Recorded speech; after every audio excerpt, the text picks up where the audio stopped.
राधे कृष्ण दोस्तों, मैं भाविनी मिश्रा अपने चैनल में आपका स्वागत करती हूँ। इस चैनल पर हम सुन रहे हैं कार्तिक मास कथा के सभी अध्याय। आज हम सुनेंगे कार्तिक मास कथा का अध्याय 18 और अध्याय 19। तो चलिए पहले कार्तिक मास कथा का अध्याय 18 शुरू करते हैं, श्रवण करेंगे। प्रेम से बोलिए ओम नमो भगवते वासुदेवाय।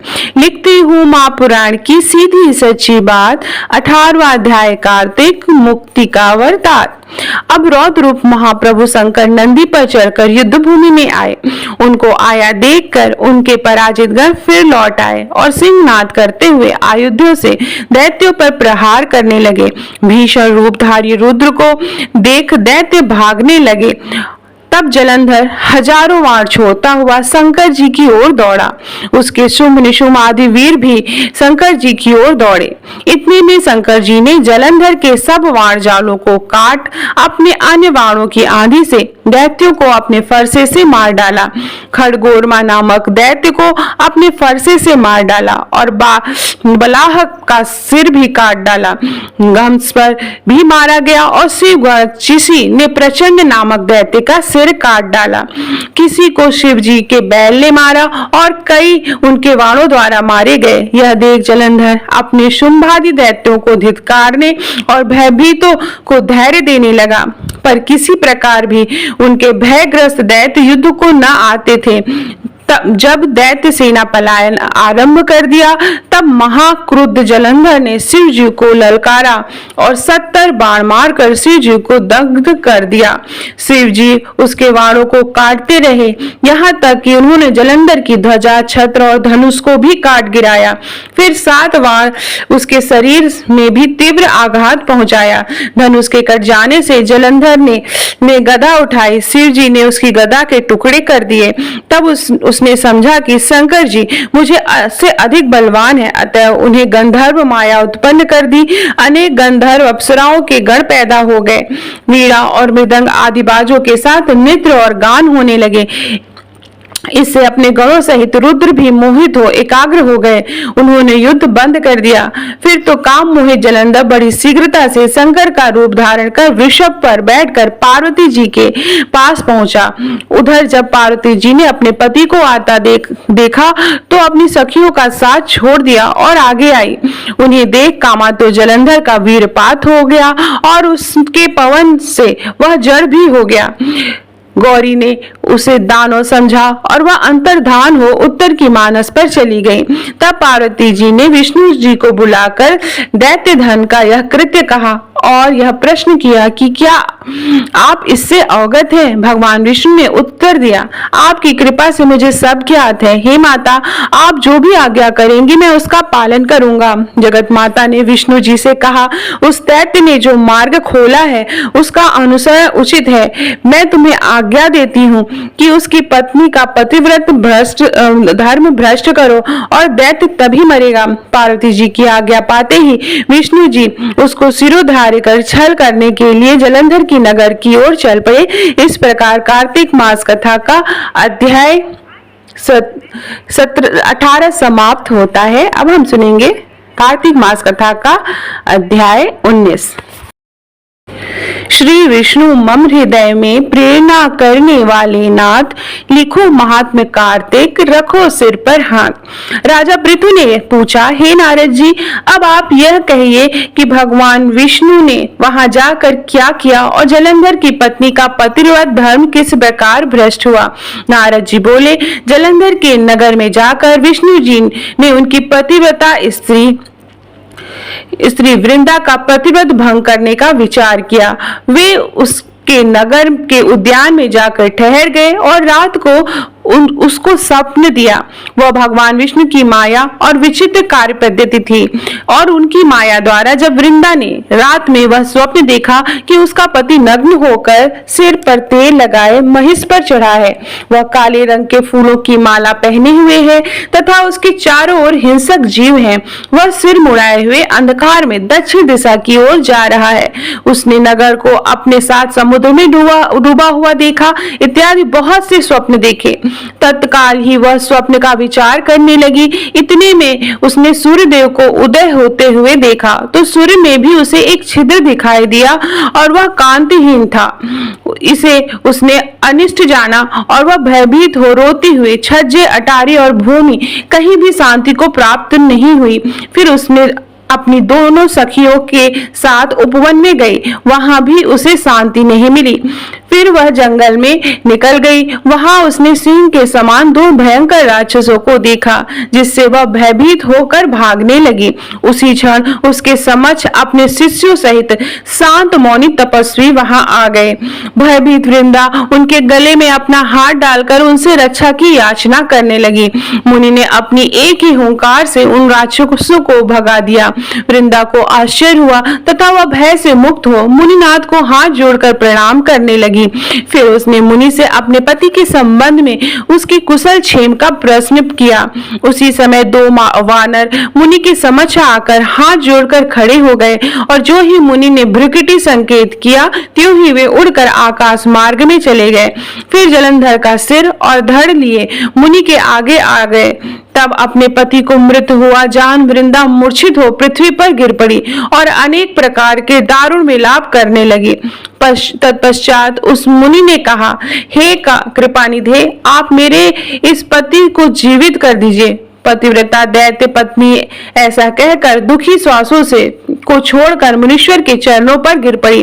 तब मुनीश्वर ने कहा, यह श्रीजी द्वारा युद्ध में मारा गया है, जीवित नहीं हो सकता, क्योंकि जिसे भगवान शिव मार देते हैं वह कभी भी जीवित नहीं हो सकता। परंतु शरणागत की रक्षा करना सनातन धर्म है, इसी कारण कृपा करके मैं इसे जिला देता हूँ।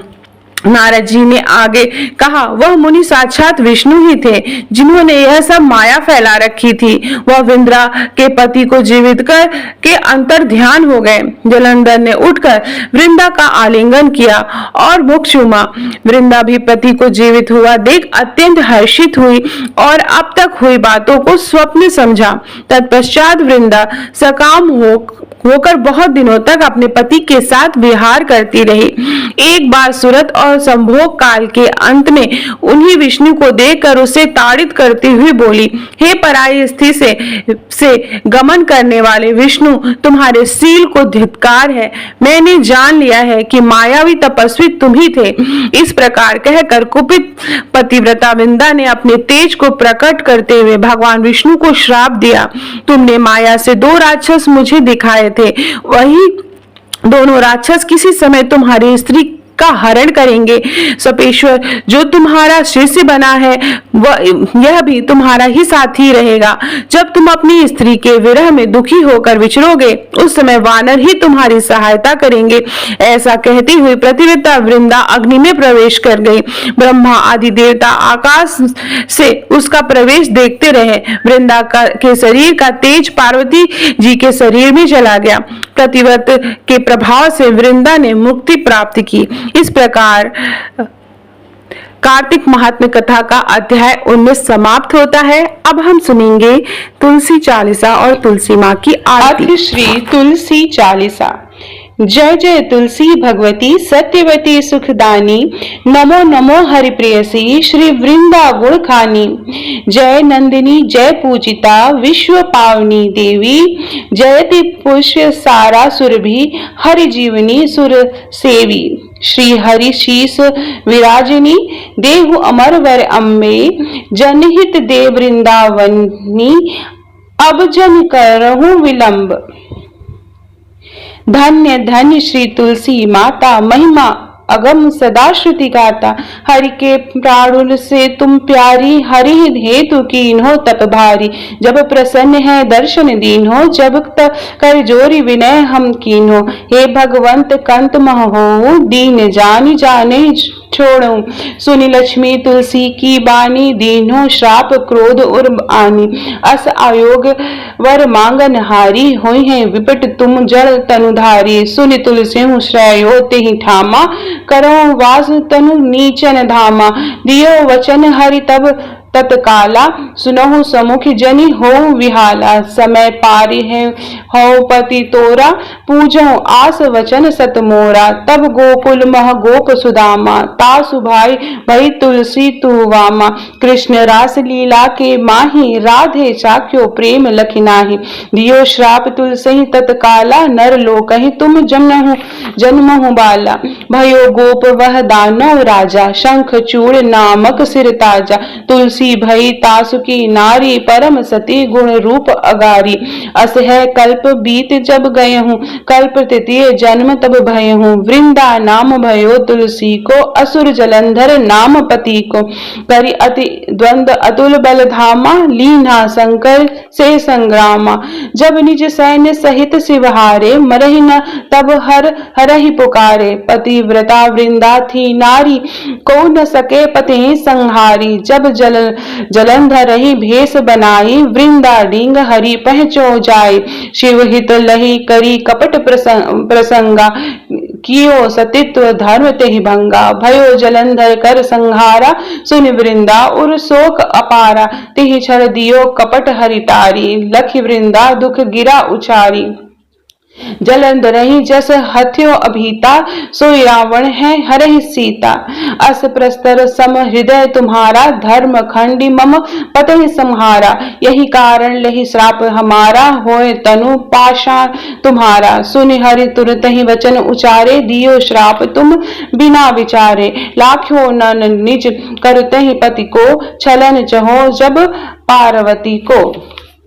जड़मणि तहु अस हो जड़ रूपा, जगमहि तुलसी विपट अनूपा। धरो रूप हम शालिक रामा, नदी गंडकी बीच ललामा। जो तुलसी दल हमहि चढ़ाई, सब सुख भोग परम पद पाई। बिन तुलसी हरि जलत शरीरा, अतिशय उठत शीश उर पीरा। जो तुलसी दल हरि शिर धारत, सो सहस्त्र घट अमृत डारत। तुलसी हरि मन राजनी हारी, रोग दोष दुख भंजनिहारी। प्रेम सहित हरि भजन निरंतर, तुलसी राधा में नहीं अंतर। व्यंजन हो 56 प्रकारा, बिन तुलसी दल हरे न प्यारा। सकल तीर्थ तुलसी तरु छारी, लहत मुक्ति जन संशय नाही। कवि सुंदर इक हरि गुण गावत, तुलसी निकट सहस गुण पावत। बसत निकट दुर्वासा धामा, जो प्रयाग ते पूर्व ललामा। पाठ करहि जो नित नर नारी, होई है सुखी भाष्य ही त्रिपुरारी। तुलसी चालीसा पढ़हि, तुलसी तक गृहधारी। दीप दान करि पुत्र फल, पावहि बांध्यो नारी।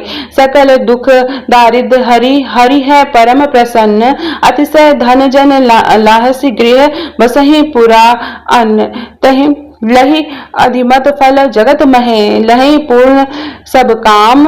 जय दल अर्पहि तुलसी, तह सहस बसहि हरिधाम। तुलसी महिमा नाम लख, हलसी सुत सुख राम।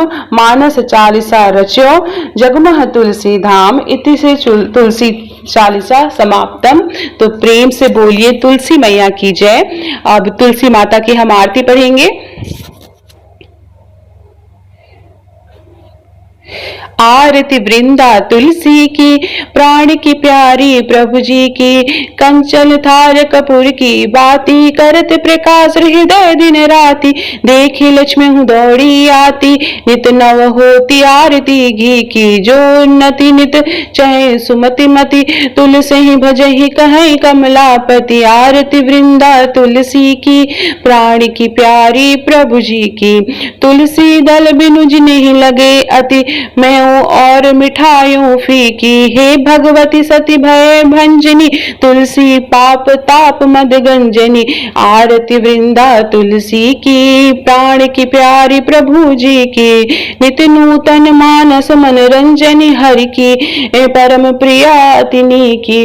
प्रेम होत जह तुलसी माही, भूलहि तह यमदूत न जाहि। सुंदर दास रहत अगनाही, भजति मिटा भव जलनी जी की आरती वृंदा तुलसी जी की, प्राण की प्यारी प्रभु जी की आरती वृंदा तुलसी जी की, प्राण की प्यारी प्रभु जी की। तो ये थी तुलसी महारानी की आरती, जो शाम को जब आप दीपदान करेंगे या सुबह दीपदान करेंगे तो तुलसी माँ को जरूर आप आरती करें तुलसी माँ की। और 1 महीने, आप साल भर तुलसी को दिया नहीं जलाते हैं, लेकिन ये कार्तिक मास में आप तुलसी में दिया जरूर जलाएं। तुलसी माँ को शाम के समय स्पेशली आप दिया जरूर जलाएं। तो आप सभी को कार्तिक मास की बहुत बहुत शुभकामनाएं। और आपको मेरी आवाज पसंद आ रही हो, मुझसे कथा सुनना पसंद आ रहा हो, तो प्लीज कमेंट बॉक्स में राधे कृष्ण जरूर लिखिएगा। ये कार्तिक मास हम सबके जीवन में सुख और खुशहाली, ऐश्वर्य, सुख, समृद्धि लेके आए, इसी की कामना करते हुए प्लीज मेरे चैनल को सब्सक्राइब कर लीजिएगा। बहुत बहुत धन्यवाद ये वीडियो देखने के लिए। और आपको सभी अध्याय के